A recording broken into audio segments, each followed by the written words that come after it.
Olá, meu querido irmão, minha querida irmã, eu desejo que a paz do Senhor Jesus venha sobre você agora e sobre a sua família, hoje e sempre. Amém? Eu sou o pastor Antônio Júnior e pela graça de Deus estou aqui novamente para compartilhar com vocês algo que Deus colocou no meu coração.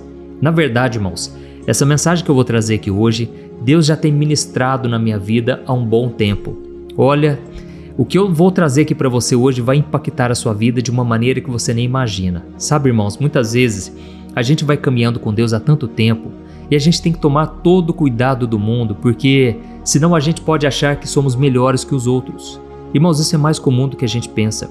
Quando a gente começa a obedecer a palavra, a gente percebe que a nossa vida começa a melhorar, a gente percebe que vamos tendo bons comportamentos, nós vamos tendo uma vida mais organizada, sabe? Eu me lembro que antes de eu me converter, irmãos, a minha vida era uma bagunça. Eu era escravo do pecado, escravo dos meus impulsos carnais. Irmãos, eu era um frustrado, mas aí de repente Jesus entrou na minha vida. Sabe, apesar das lutas, né? Não vou falar aqui que foi fácil e nunca tem sido fácil, nunca foi fácil. Mas apesar de tudo, sabe, até mesmo dos ataques do inimigo, da fúria de Satanás, Deus sempre me deu vitória. E eu comecei a reinar em vida. Porque essa é a promessa de Deus para nós, não é somente reinar com Cristo na eternidade. Isso vai acontecer, mas a Bíblia diz em Romanos 5,17 que aqueles que receberam a graça de Deus, eles passarão a reinar em vida. Irmãos, eu passei a reinar sobre o pecado, sobre os problemas, sobre os meus sentimentos, porque os nossos sentimentos uma hora está aqui, outra hora está em cima, né? E a gente não pode depender deles, devemos viver pela fé. E Deus começou a fazer uma obra linda na minha vida. Mas, irmãos, em vários momentos eu tive que tomar cuidado com os meus próprios pensamentos, aquilo que vinha no meu coração, quando eu pensava que eu era melhor que os outros, só porque eu fazia algo melhor, só porque eu praticava o bem, só porque eu orava, eu jejuava, eu lia a Bíblia, eu comecei a achar que eu estava num nível acima. Irmãos, e aí Deus me puxou a orelha, e é tão bom, né, quando Deus disciplina a gente. Lá em Hebreus capítulo 12 diz que qual é o pai que não disciplina o filho a quem ama? E se nós não somos disciplinados, então não somos filhos de Deus. E eu agradeço a Deus pelas disciplinas que Ele me deu até hoje. Então vou trazer uma mensagem aqui que vai abrir os seus olhos para você enxergar a posição que você está diante de Deus. Se você realmente está com Deus ou não. Quando nós vemos Adão e Eva pecando ali no livro de Gênesis, assim que eles pecaram, eles sentiram vergonha e sentiram medo de Deus. E Deus, então, Ele veio atrás deles, porque é assim, Deus vem atrás de nós, não é nós que buscamos a Deus. Irmãos, quando a gente ora, quando a gente busca ao Senhor, na verdade, Ele já plantou isso no nosso coração. E aí, então, Deus perguntou, Adão, onde você está?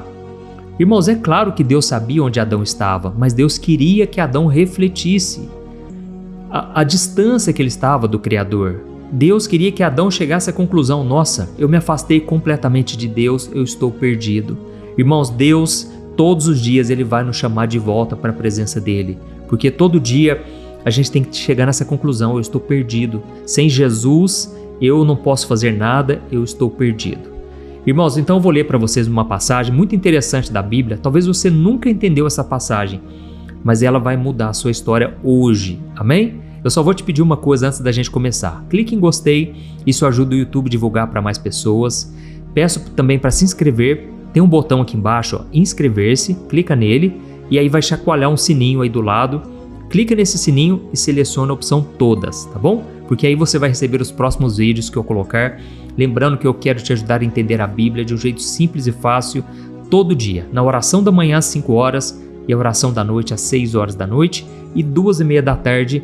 Eu tenho colocado mensagens dos tempos atuais, tudo de acordo com a Bíblia. Vamos lá. Irmãos, eu quero ler com vocês Eclesiastes 7, versículos 16 ao 18, que diz assim, não seja bom demais, nem sábio demais. Por que você destruiria a si mesmo? Não seja perverso demais, nem tolo demais. Por que morrer antes do tempo? É melhor agarrar uma coisa e não abrir mão da outra, pois quem teme a Deus evita esses dois extremos. Olha que interessante, irmãos. Aqui no começo ele diz assim, não seja bom demais, ou seja, não seja justo demais, nem sábio demais. Por que você destruiria a si mesmo. Irmãos, parece uma coisa estranha, né? A gente não tem que ser bom demais, não podemos ser sábios demais, isso traria destruição para nós. Na verdade, aqui Salomão está dizendo: cuidado com o orgulho e cuidado ao julgar as pessoas. Quando você se acha bom demais, quando você se acha muito justo, muito sábio, você pode julgar as pessoas. Você pode achar que as outras pessoas estão erradas e que você sempre está certo. Irmãos, hoje em dia, repara para você ver nas redes sociais, os cristãos, eles gostam de apontar o dedo. Irmãos, eu não conheço um povo que aponta mais o dedo do que os cristãos. Infelizmente é uma vergonha a gente falar isso, mas ao mesmo tempo a gente tem que seguir a Cristo. Cristão não segue cristão, guarde isso.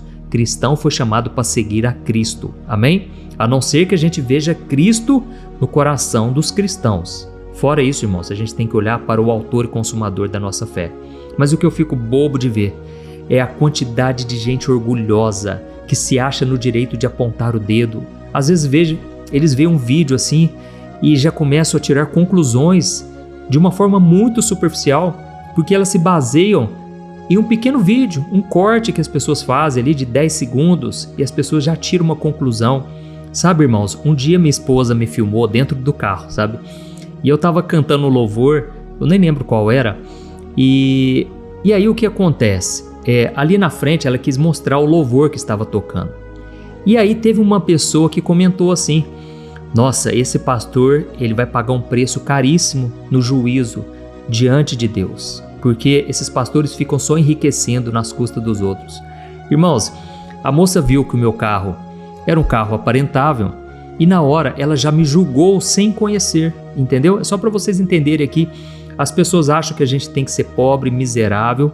As pessoas acham que se temos uma condição boa, a gente está roubando dos outros. As pessoas não sabem o quanto a gente ajuda as pessoas. Por falar nisso, eu quero agradecer muito a vocês que são membros aqui do canal. Se você olhar aqui embaixo do vídeo, tem um botão escrito Seja Membro. Irmãos, através dessa pequena quantia que você ajuda, pessoas estão sendo abençoadas, crianças carentes na África, Filipinas, no Nordeste, pastores e missionários estão fazendo a obra. E aí as pessoas, elas julgam por um pequeno momento, um pequeno videozinho, e elas acham que a gente está esbanjando, que a gente está roubando, extorquindo as pessoas. Então, eu vou trazer um alerta aqui, que foi o próprio Jesus quem contou.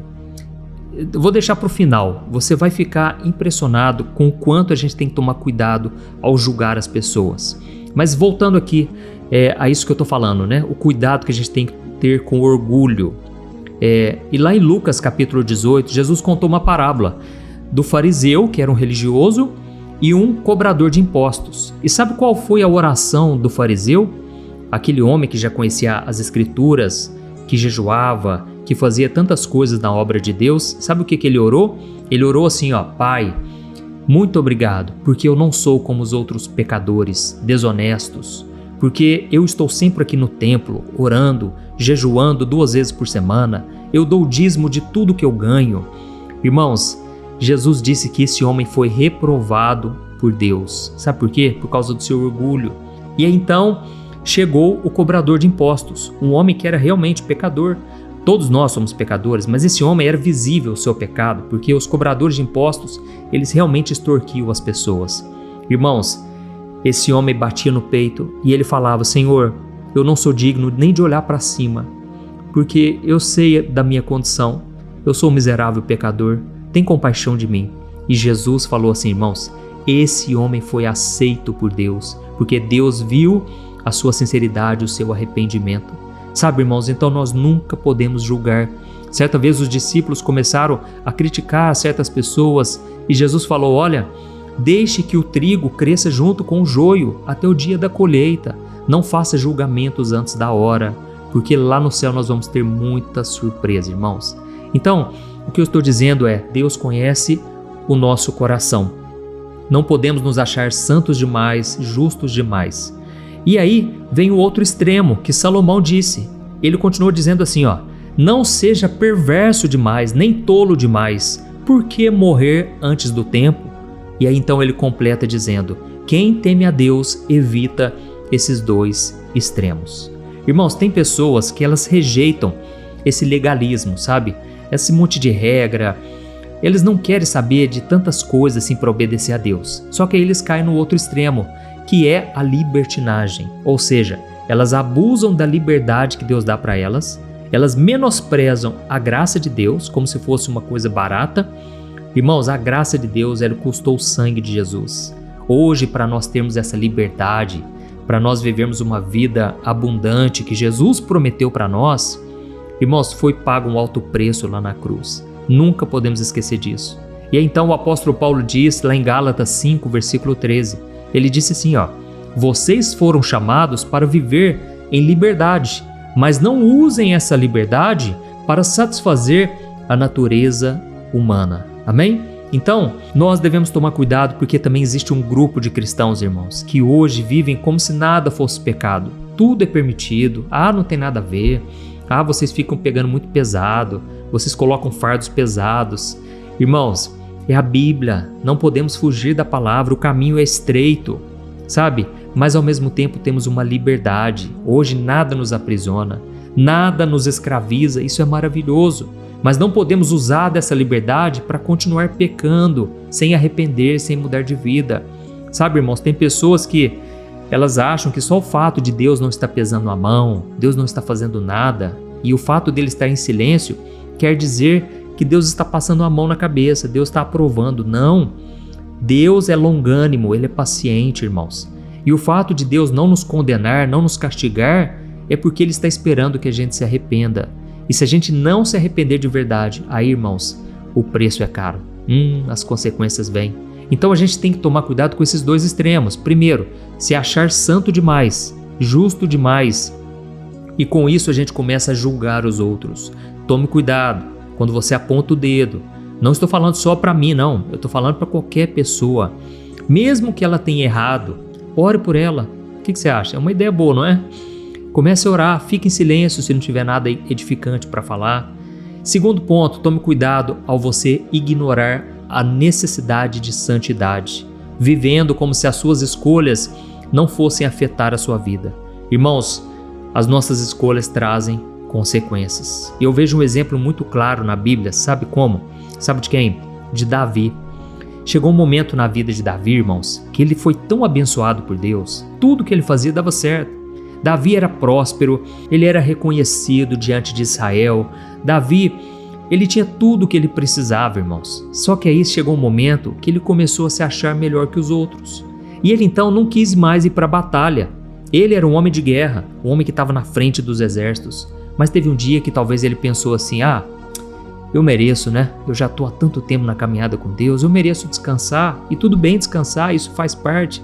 Mas Deus conhecia o coração dele, irmãos. E não só Deus, mas o diabo. O diabo estava só esperando uma brechinha.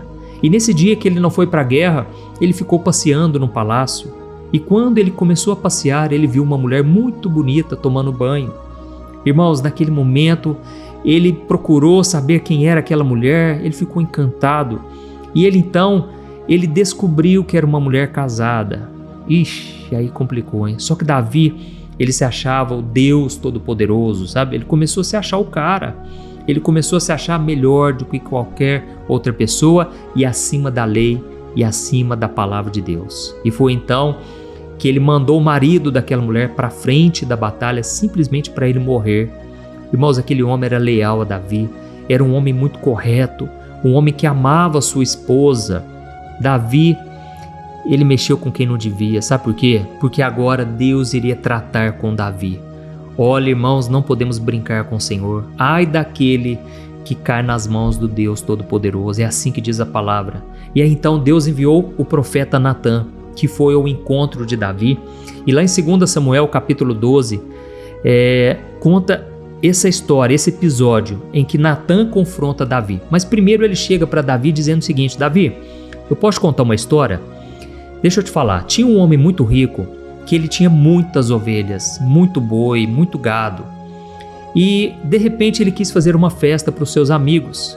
E tinha então um homem muito pobrezinho, que ele só tinha uma ovelhinha. E em vez desse homem rico pegar das suas próprias ovelhas, ele foi lá e matou aquela ovelhinha de estimação daquele homem pobre.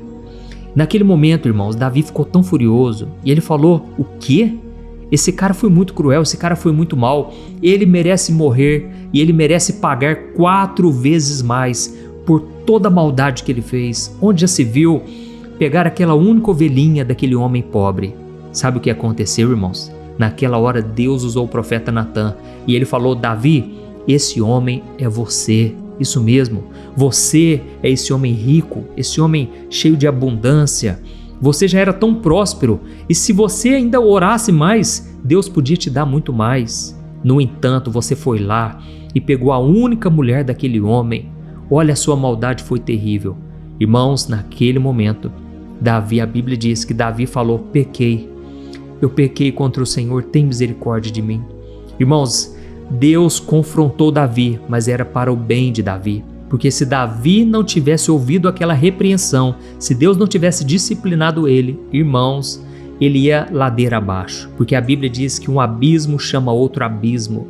E graças a Deus pelas advertências de Deus, pelos avisos, eu creio que hoje Deus também está te avisando. Tem muitas pessoas aqui que estão brincando. Sabe quando a pessoa está na beirada do precipício?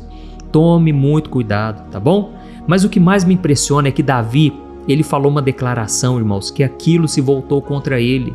Davi falou: esse homem merece morrer e esse homem merece pagar 4 vezes mais por tudo que ele fez. E tem um versículo que Jesus disse lá em Mateus 7, o versículo 2. Olha só o que Jesus disse, irmãos, presta muita atenção. Jesus disse assim, ó: não julguem para vocês não serem julgados, porque vocês serão julgados pelo modo como julgam os outros. O padrão de medida que adotarem será usado para medi-los. Irmãos, lembra do que eu falei lá no começo hoje? Quando as pessoas apontam o dedo sem conhecer, elas julgam só olhando o superficial. Irmãos, essas pessoas não sabem o que elas estão fazendo. Na verdade, eu creio que essa é a grande estratégia do diabo hoje em dia.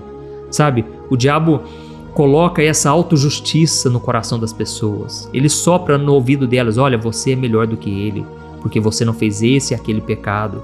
Irmãos, se não for a graça de Deus na nossa vida, a gente está perdido. E aí então, Jesus falou: olha, cuidado ao julgar os outros, porque você vai ser julgado da mesma maneira com que você julga os outros. A mesma medida que você adotou vai ser usada contra você. E aí sabe o que aconteceu, irmãos? Davi falou o quê? Para aquele homem que ele deveria pagar 4 vezes mais. E sabe o que aconteceu? Davi acabou pagando. Sabe por quê? Aquele homem que ele ameaçou, na verdade era ele mesmo. E aí sabe o que aconteceu? Davi teve 4 tragédias com seus filhos dentro da sua própria casa, infelizmente, irmãos. A primeira tragédia, o primeiro filho que ele teve com essa mulher que era casada, que agora era viúva, o primeiro filho ele morreu com 1 semana de vida. Depois, sabe o que aconteceu?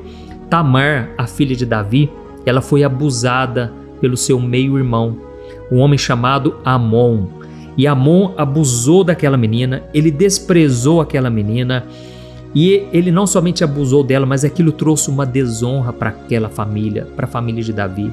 Trouxe um sofrimento terrível. Irmãos, sabe o que aconteceu depois disso? Terceiro, o outro filho de Davi, chamado Absalão, ele decidiu se vingar do seu irmão Amon por ter feito isso com Tamar, a filha de Davi. Irmãos, olha a tragédia, a terceira tragédia. E aí, por fim, Absalão acabou se tornando rebelde com Davi e ele quis tomar o trono do pai. Irmãos, Davi, ele falou que aquele homem deveria pagar 4 vezes. O próprio Davi pagou essas vezes na sua casa com seus filhos. Olha, essa não é uma mensagem para te trazer condenação, juízo. Irmãos, pelo contrário, eu estou apenas dizendo para você, por favor, tema a Deus. Porque Salomão disse: aquele que teme a Deus evita esses extremos. Cuidado ao ficar julgando os outros. É claro, você pode julgar uma atitude errada. Olha, aquela atitude da pessoa realmente não está certa. Mas vamos orar pela pessoa. Nunca julgue alguém, julgue a atitude dela, tá certo? Então, essa é a mensagem que eu queria trazer para vocês hoje. Uma mensagem que me acompanha há muito tempo, sabe? Porque quando a gente vê alguma coisa errada, na hora vem aquele senso, né, de autojustiça. Eu sou melhor do que essa pessoa. Irmãos, se não é a graça de Deus, a gente está perdido. Nós estamos perdidos. Amém? Então, eu vou orar agora por você Eu creio que o Espírito Santo já fez a obra que Ele ia fazer na sua vida, mas agora cabe a você responder a Ele. Entregue o seu coração ao Senhor, arrependa-se dos seus pecados, tá certo? E no final da oração, eu peço que você compartilhe com seus amigos, familiares. Muitas pessoas precisam ouvir essa palavra. Então, eu vou te pedir encarecidamente, clique no botão do WhatsApp. Aliás, clique no botão compartilhar aqui embaixo do vídeo, depois da oração. Selecione o WhatsApp e pense em algumas pessoas ali. Eu creio que Deus vai te direcionar. Glória a Deus. Vamos orar então. Já ungi minhas mãos com óleo. Eu creio que a unção do Espírito Santo vai tocar a sua vida hoje. Feche os seus olhos e vamos orar. Aleluia. Senhor, meu Deus e meu Pai, eu quero te agradecer por esta palavra abençoada. Obrigado, meu Deus, porque se não fosse o teu cuidado por nós, as tuas misericórdias se renovando a cada manhã, nós não estaríamos aqui mais, já teríamos partido dessa terra, estaríamos condenados se não fosse a tua graça revelada em Cristo Jesus, lá na cruz do Calvário. Obrigado, Jesus, porque o Senhor morreu por nós e o Senhor acredita em nós até hoje. O Senhor acredita que podemos nos tornar pessoas melhores, mais amorosas e misericordiosas, porque o Senhor mesmo disse que devemos ter misericórdia dos outros para alcançarmos a misericórdia. Senhor, nesse momento nós te pedimos perdão por muitas vezes julgarmos o nosso irmão, apontarmos o dedo, muitas vezes até amaldiçoamos com palavras. Ó Deus, nós não somos melhores que ninguém. Se não fosse a tua graça sobre nós, estaríamos perdidos. Senhor, nunca nos deixe esquecer essa mensagem, que a medida em que nós usamos para medir os outros, ela será usada contra nós. Ó Deus, ajuda-nos a sermos pessoas que oram pelos que nos perseguem, que abençoam os que falam mal de nós. Ó Deus, não deixe a maldade entrar no nosso coração. Muitos têm caído nessa cilada do inimigo, muitos estão sendo enganados ao achar que são mais santos que os outros, ao achar que têm direito de ofender a noiva de Cristo. Ó meu Deus e meu Pai, perdoa-nos. Nós temos falhado como corpo de Cristo. A igreja muitas vezes tem sido mais tribunal do que hospital. Ó meu Deus, gera em nós um amor sobrenatural pelas pessoas, um amor incondicional. Só o Senhor pode colocar esse amor no nosso coração, a ponto de perdoarmos as piores tragédias, as piores atrocidades, as pessoas que querem nos prejudicar. Ajuda-nos, Senhor, a perdoar como o Senhor nos perdoa diariamente. Em nome de Jesus, meu Pai, eu estendo as minhas mãos para os meus irmãos. Eu te peço, cobre-nos, Senhor, com teu sangue, Jesus. Perdoa os nossos pecados. Proteja-nos com os teus anjos, Senhor. Não deixe a gente ser influenciado pelo mal e nem mesmo tocado pelo inimigo. Senhor, nós queremos que a nossa família, que a nossa vida esteja debaixo da tua bênção e da tua proteção. É no nome de Jesus, meu Deus, que nós te agradecemos por tudo que o Senhor já fez, por tudo que o Senhor fez aqui hoje e ainda irá fazer em nossas vidas. Em nome de Jesus que eu oro e eu te agradeço. Amém. Glória a Deus. Aleluia. Oi, antes de você compartilhar esta oração, deixa eu te contar rapidinho um sonho que Deus colocou no meu coração. Irmãos, há muitos anos atrás, Deus me chamou para consolar as pessoas. E graças a Deus, todos os dias eu recebo testemunhos de pessoas que foram abençoadas com essas orações, receberam milagres e isso me alegra bastante. Mas sabe, irmãos, a necessidade das pessoas é muito grande. E foi pensando nisso que Deus colocou no meu coração o desejo de consolar as pessoas em outras áreas, através de alimentação, roupas, ajudando pessoas carentes não somente no Brasil, mas também em outras nações. E graças ao Senhor, nós temos ajudado crianças carentes nas Filipinas, na África, no Níger, que é o segundo país mais pobre do mundo, e também em outros lugares, isso sem falar dos pastores e missionários que esse ministério tem abençoado tanto. E sabe o que é mais especial? Agora você pode fazer parte disso. Você pode também ajudar diretamente essas pessoas através de uma pequena contribuição e como forma de agradecimento, eu vou te dar 3 livros que eu escrevi com muito carinho que com certeza vão te abençoar espiritualmente. E eu vou enviar diretamente aí no seu e-mail. Então, para você participar dessa obra de amor, essa obra que vai alcançar ainda mais vidas, eu vou deixar o link aqui embaixo do vídeo, ou então você pode acessar diretamente www.evangelho.com.br. tá bom? Clique no link aqui embaixo agora e eu conto com a sua ajuda para fazermos a diferença na vida de muitas pessoas. Amém? Deus te abençoe, eu te espero lá.